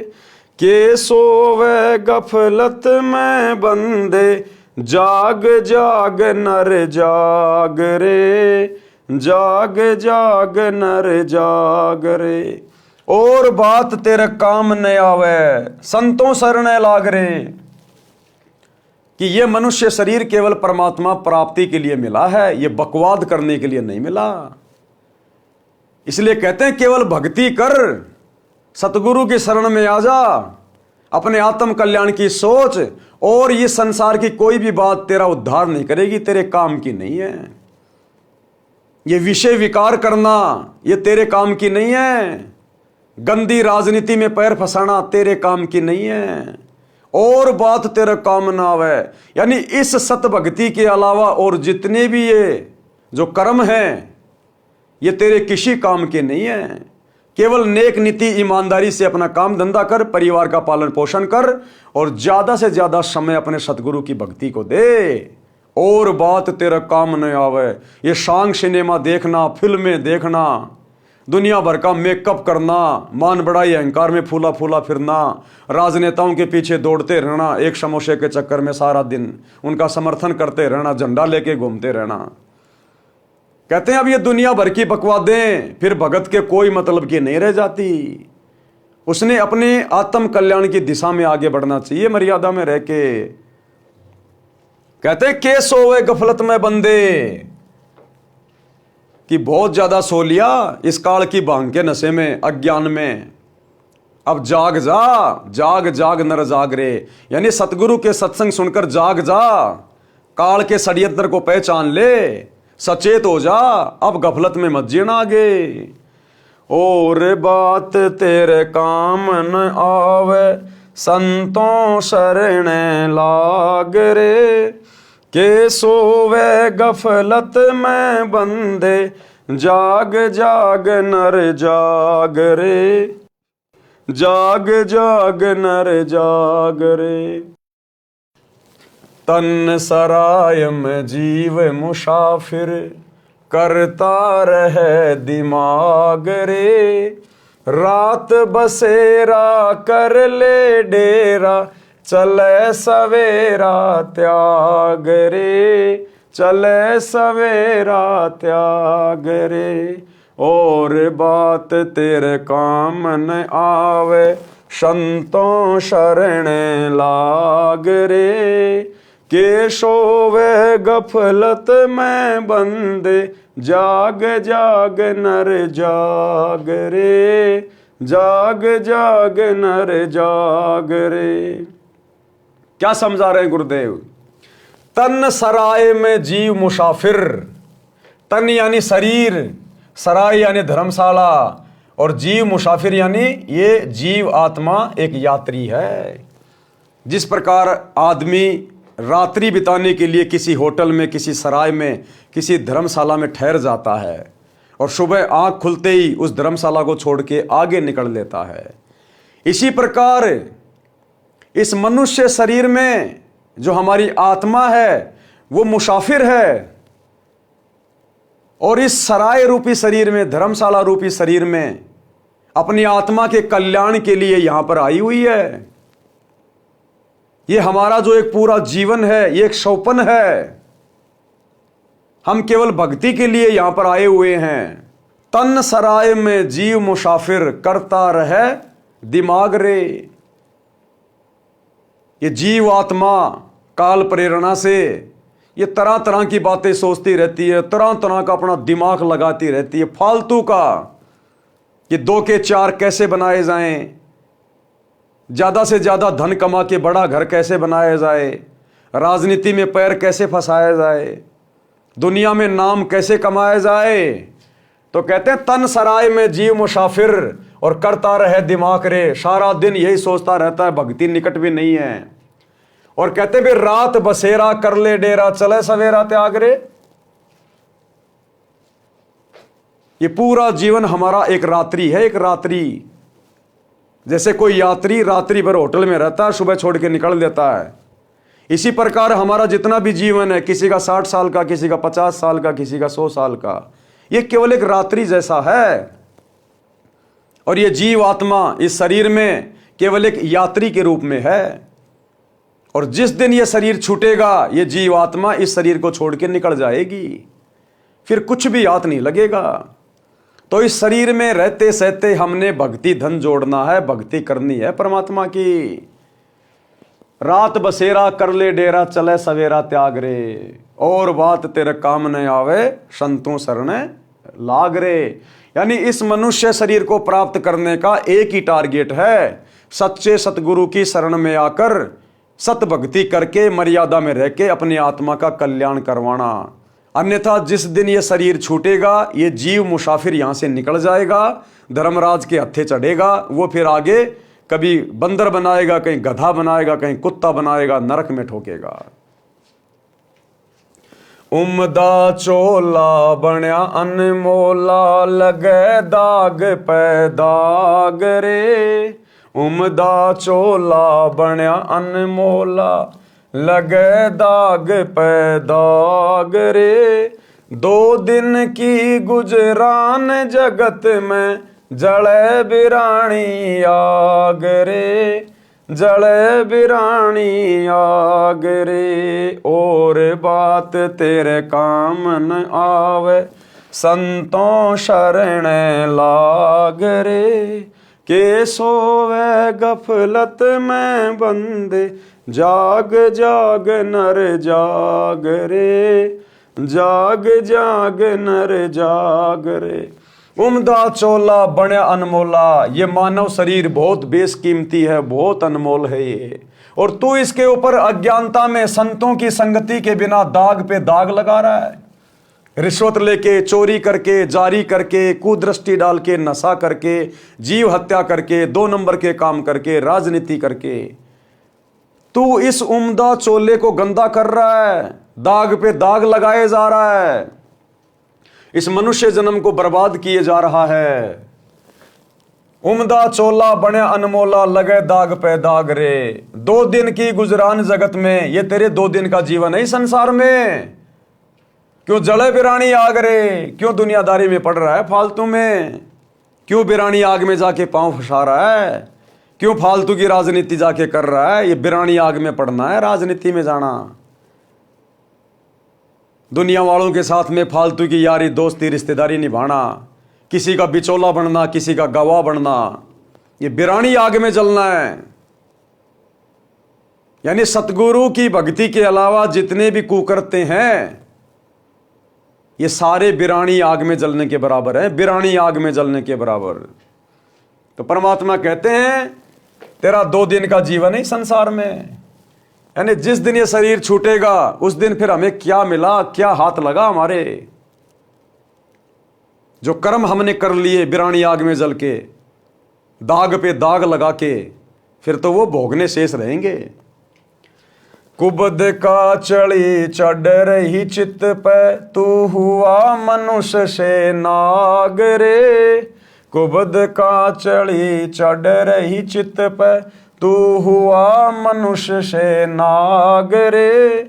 सूझे नहीं सजन सुख सागर, बिना प्रेम बैराग रे, बिना प्रेम बैराग रे। और बात तेरे काम न आवे, संतों शरण लाग रे। के सोवे गफलत में बंदे, जाग जाग नर जाग रे, जाग जाग नर जाग रे। कि भाई नींद से जाग जा, परमात्मा को पहचान ले। काल ने तुझे अज्ञान की भांग पिला रखी है, कुछ चेत जाग। कहते कुबद कहां चढ़ी चढ़ रही चित पर, तू हुआ मनुष्य से नाग रे।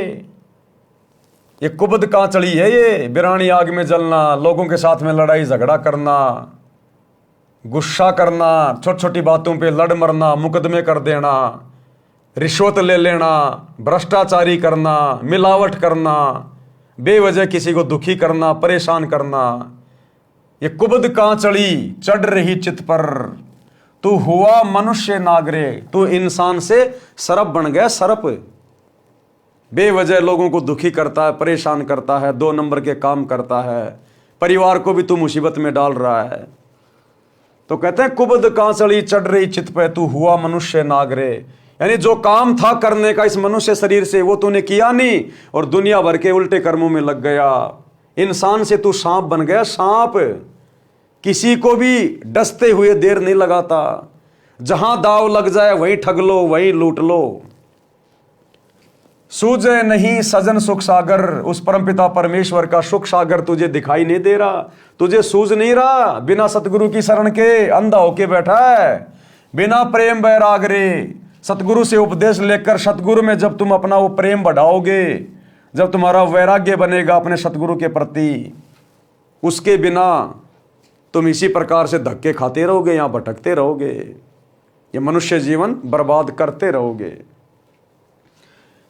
भाई हरि सुमरे सो हंस कहावे, काम करो दी कागरे। हर सुमरे सो हंस कहावे, काम करो दी कागरे। भवरन भर में विष के बण में, चल बेगमपुर बाग रे, चल बेगमपुर बाग रे। और बात तेरे काम न आवे, संतों शरण लाग रे। के सोवे गफलत में बंदे, जाग जाग नर जाग रे, जाग जाग नर जाग रे। हरि सुमरे सो हंस कहावे। जो सतगुरु से उपदेश लेकर जो भक्ति करेगा, सतनाम का सुमरण करेगा, कहते हैं वो वास्तु में हंस है, अच्छी आत्मा है, वो भगत है। और कामी क्रोधी कागरे, कामी विषय वासनाओं में डूबा हुआ व्यक्ति, क्रोधी बात बात पे गुस्सा करने वाला, और लालची 2 रुपए के लालच में जो मर्जी उल्टा कर्म करवा लो, किसी का भी बुरा करवा लो। कहते हैं वो तो कौवे के समान है, काग के समान है। वो अपने स्वार्थ में इतना अंधा होता है, दूसरे का हित अहित कुछ नहीं सोचता। जिस प्रकार काग यानी कौवा किसी भी जानवर की पीठ पे बैठ जाएगा, जहां उसका जख्म हो रहा है, उसका मांस नोच नोच के खाएगा। उस कौवे को उस जानवर की पीड़ा से कोई लेना देना नहीं होता, केवल अपना पेट भरने से मतलब होता है। तो बिना सतगुरु की शरण के आज व्यक्ति इस कदर हो चुका है, उस कौवे की तरह। कोई बड़ा अधिकारी बन गया, दुनिया से रिश्वत ले रहा है, बिना पैसे लिए किसी का काम नहीं कर रहा, दुनिया भर के लोगों की बद्दुआ ले रहा है, हाय ले रहा है, कोई मिलावट कर रहा है, दुनिया मरे तो मरे, खाने की चीजों में मिलावट कर रहा है, मसालों में मिलावट कर रहा है, दुनिया मरे तो मरे, बस उसे केवल अपना लोभ लालच दिखाई दे रहा है। तो परमात्मा कहते हैं बिना सतगुरु के शरण के और ज्ञान के इंसान आज क्या बन गया? कौवा। हरि सुमरे सो हंस कहावे, कामी क्रोधी कागरे। और भमरा न भर में विष के बन में, जो अच्छी आत्मा होती है वो कभी भी इस विषय वासनाओं रूपी जंगल में गोते नहीं खाएगी, नहीं भरमेगी। चल बेगमपुर बाग रे, बेगम, बेगम यानी जहां कोई दुख नहीं, कोई गम नहीं। कहते हैं फिर सतगुरु के शरण में आके उस बेगमपुर में चला जाएगा, सतलोक में, जहां पे कोई गम नहीं है। शब्द सैन सतगुरु की पहचानी, पाया अटल सुहाग रे। शब्द सैन सतगुरु की पहचानी, पाया अटल सुहाग रे। नितानंद महबूब गुमानी, परगट पूर्ण भाग रे, परगट पूर्ण भाग रे। और बात तेरे काम न आवे, संतों शरण लाग रे। के सोवे गफलत में बंदे, जाग जाग नर जाग रे, जाग जाग नर जाग रे। शब्द सैन सतगुरु की पहचानी, यानी सतगुरु से सत्संग सुन के हमें वो पॉइंट याद आ गए, ध्यान में आ गए। हम सतगुरु के संकेतों को समझ गए कि बेटा अगर भक्ति नहीं करी, मोक्ष प्राप्त नहीं हुआ तो अगला जन्म तेरा नरक में है। नरक में 84 लाख योनियां भोगेगा, असहनीय कष्ट भोगेगा। तो कहते हैं जो अच्छी आत्मा होती है वो अपने सतगुरु के संकेतों को समझ जाती है कि सतगुरु क्यों आया है, सतगुरु कौन होता है, सतगुरु हमसे क्यों भक्ति करवा रहे हैं, मनुष्य जन्म का टारगेट क्या है। तो कहते हैं शब्द सैन सतगुरु की पहचानी, तो पाया अटल सुहाग रे। तब कहीं जाकर वो परमात्मा मिलेगा, यानी सतलोक में स्थान मिलेगा। और नितानंद महबूब गुमानी, अपने गुरुदेव की वो प्रशंसा कर रहे हैं कि प्रगटे पूर्ण भाग रे, कि मुझ नितानंद का कोई पूर्ण भाग था जो मेरे गुरुदेव भगवान प्रकट हुए। तो भाई और बहनों, आज हमें पता चल रहा है गुरुदेव के तत्व ज्ञान से कि नितानंद के पूर्ण भाग नहीं थे। ये पूर्ण भाग इस वर्तमान कलयुग की बिचली पीढ़ी में उन आत्माओं के होंगे जो आत्माएं इस पूर्ण संत, पूर्ण ब्रह्म परमात्मा की शरण में आ जाएगी। क्योंकि पूर्ण मोक्ष केवल यही सतगुरु प्राप्त करवा सकता है, दूसरा सृष्टि में कोई नहीं है। तो नितानंद के भी पूर्ण भाग नहीं जागे, ये पूर्ण भाग भी वर्तमान में आप और हमारे जाग चुके हैं। नितानंद महबूब गुमानी, प्रगटे पूर्ण भाग रे। एक छोटा सा सत्संग, विशेष संदेश इसार जेल से आया हुआ। गुरुदेव बता रहे हैं कि तुम्हारा गुरु कौन है, हल्के में मत जियो।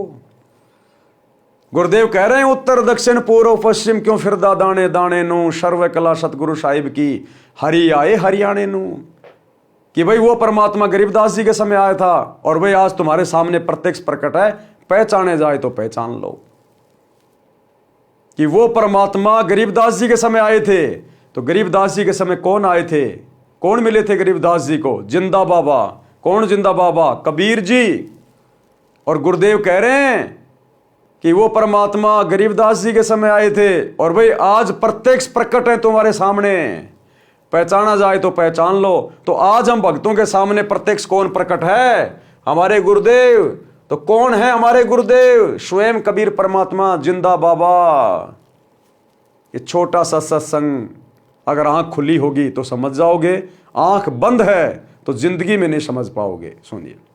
तो क्या बताते हैं, उत्तर दक्षिण पूर्व पश्चिम फिरता दाने दाने नो, और सर्व कला सतगुरु साहिब की हरि आए हरियाणे। गरीबदास जी के समय आए थे, रिबारे भाई प्रगट सामने था रे, पहचाने जात पहचान लियो। गरीबदास जी के समय आए थे, रिबारे भाई प्रगट सामने था रे, पहचाने जात पहचान लियो। गरीबदास जी के समय आए थे, रिबारे भाई प्रगट सामने था रे, पहचाने जात पहचान लियो। तो भाई और बहनों, अब यकीन हो जाना चाहिए कि पूर्ण भाग किसके प्रकट हुए, नित्यानंद जी के या आप और हमारे? नित्यानंद जी तो आज भी विष्णु लोक की भक्ति करके जन्म और मरण में हैं, क्योंकि उनका इष्ट ही जन्म मरण में है, श्री विष्णु जी। तो नित्यानंद जी का कैसे जन्म मरण का रोग समाप्त हो जाएगा? ये पूर्ण भाग तो आप और हमारे प्रकट हुए हैं, बड़े सौभाग्य से, गुरुदेव के आशीर्वाद से। तो अब इस परमेश्वर को पहचानने में देरी मत करो। एकमात्र इष्ट पूरी सृष्टि का यही है, जिंदा बाबा कबीर जी, सतगुरु रामपाल जी। इसलिए हम भगत भाई बहन बार बार निवेदन करते हैं, विशेषकर हमारे खुद के भगत भाई बहनों से जो सतलोक आश्रमों से जुड़े हुए हैं, जो अज्ञानता की नींद में सोए पड़े हैं। जून के महीने में कागज के टुकड़े को, उस नकली दाढ़ी मूछ वाली कबीर जी की समझे जाने वाली फोटो को कबीर मान के पूज रहे हैं, कबीर प्रकट दिवस मना रहे हैं, अपने गुरु को हल्के में ले रहे हैं, उन आत्माओं से प्रार्थना है अपने भाग जगा लो, नहीं तो अंत में वही बनेगी जो भक्तिहीन प्राणियों की बनती है। तो क्या कहते हैं, शब्द सैन सतगुरु की पहचानी। तो गुरुदेव ने संकेत कर दिया कि भाई वो गरीबदास जी के समय आए थे और आज तुम्हारे सामने प्रत्यक्ष प्रकट है, पहचान सको तो पहचान लेना। तो ये संकेत करेगा, संकेत। शब्द सैन सतगुरु की पहचानी, पाया अटल सुहाग रे, और नितानंद महबूब गुमानी, प्रगटे पूर्ण भाग रे, और बात तेरे काम ने आवे, संतों शरण लाग रे। वास्तव में यह ऊपर लिखा शब्द कबीर साहिब जी का है, फिर भी हमने ज्ञान प्राप्त करना है। शब्दार्थ, अब गुरुदेव ने इन वाणियों का क्या अर्थ किया है। हे मानव, स्त्री पुरुष परमात्मा की चर्चा व भक्ति के अतिरिक्त अन्य कोई बात यानी चर्चा तेरे काम की नहीं है। आपको तत्व ज्ञान नहीं है, इसलिए मोह ममता व अज्ञानता की नींद में सो रहा है, यानी परमात्मा को भूला है।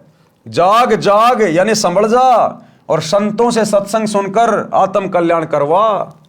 ये मानव शरीर में जीव ऐसे है जैसे यात्री किसी होटल में कमरा किराए पर लेकर रात्रि व्यतीत करता है और सुबह त्याग कर अपने कार्य पर चल जाता है। इसी प्रकार इस शरीर रूपी होटल में जीव यात्री के समान है। जब मृत्यु का समय आएगा तब सवेरा हो जाएगा। जैसे आदमी रात्रि को शौपन लेता है, शौपन में कहीं घूम रहा, दिल्ली मुंबई में मेट्रो में राजा बन गया, सेठ बन गया, और जब वो सपना टूटा तो सुबह उसी चारपाई पे पड़ा है, मच्छर खा रहे हैं, टूटी फूटी रजाई है। तो इसी प्रकार ये एक जो हमारा जीवन है पूरा, मनुष्य स्त्री या पुरुष का, जितने भी साल हम जीते हैं संस्कारवश, ये केवल एक रात्रि जैसा है, एक रात्रि जैसा एक शौपन है। जिस दिन शरीर टूटा ये सपना टूट गया, वही धर्मराज के दरबार में खड़े होंगे मुंह लटका के। यानी शरीर रूपी सराय यानी होटल को त्यागने का समय हो गया है। आप शरीर त्याग कर भक्ति न करके खाली हाथ जाओगे। मानव शरीर रूपी वस्त्र अनमोल है, उम्दा चोला बण्या अनमोला, लगे दाग पे दाग रे। ये मानव शरीर रूपी वस्त्र अनमोल है। तत्व ज्ञान के अभाव से भक्ति न करके पाप पर पाप करके इस पर दाग लगा रहा है। इस संसार में जीवन अधिक नहीं है।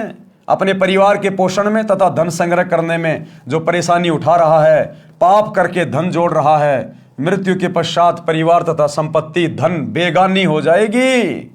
इसे जोड़ने में किए पाप तुझे नरक में जलाएंगे। पाप करके दूसरे की यानी बिरानी आग में न जलकर मर।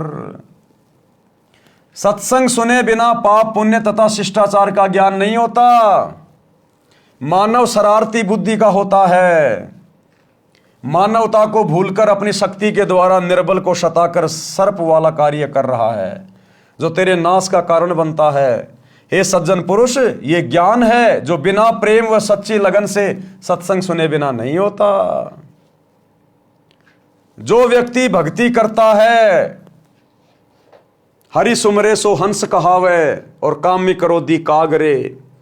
जो व्यक्ति भक्ति करता है तो उसे भगत कहते हैं, यानी हंस पक्षी जैसा अहिंसावादी कहा जाता है। अर्थात भगत किसी को कष्ट नहीं देता। हंस पक्षी भी सरोवर की मछली व कीड़े नहीं खाता, केवल मोती खाता है। काग पक्षी स्वार्थवश जीवित पशु पक्षी का मांस नोच नोच कर खाता है, कष्ट देता है। इसी प्रकार सत्संग न सुनने वाला व्यक्ति अध्यात्म ज्ञान के अभाव से स्वार्थवश अन्य से धन लूटता है, चोरी करता है या अन्य कष्ट देता है, जो पाप है। हे जीव रूपी भंवरा, विषय विकारों काम क्रोध मोह लोभ रूपी विष के वन में न भटक।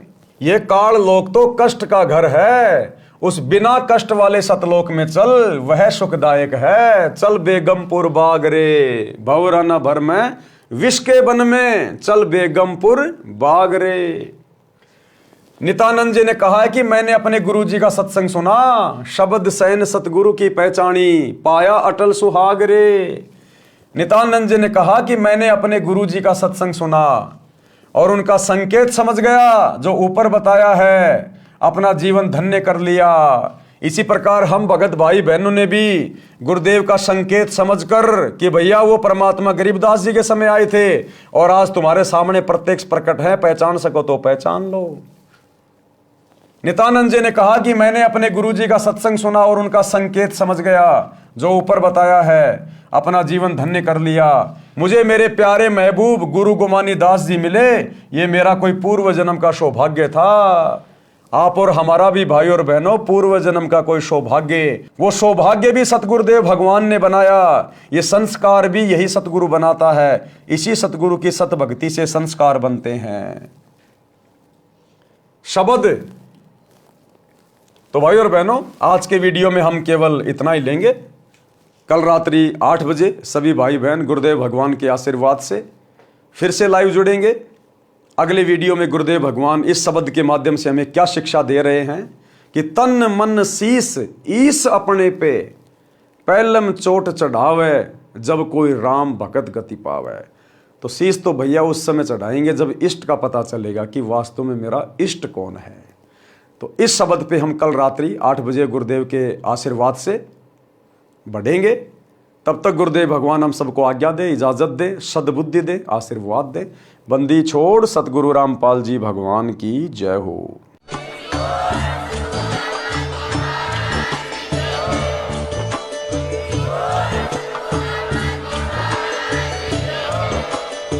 भाई जो गुरु बचन पे डट गे, कट गे फंद 84 के, कट गे फंद 84 के, कट गे फंद 84 के।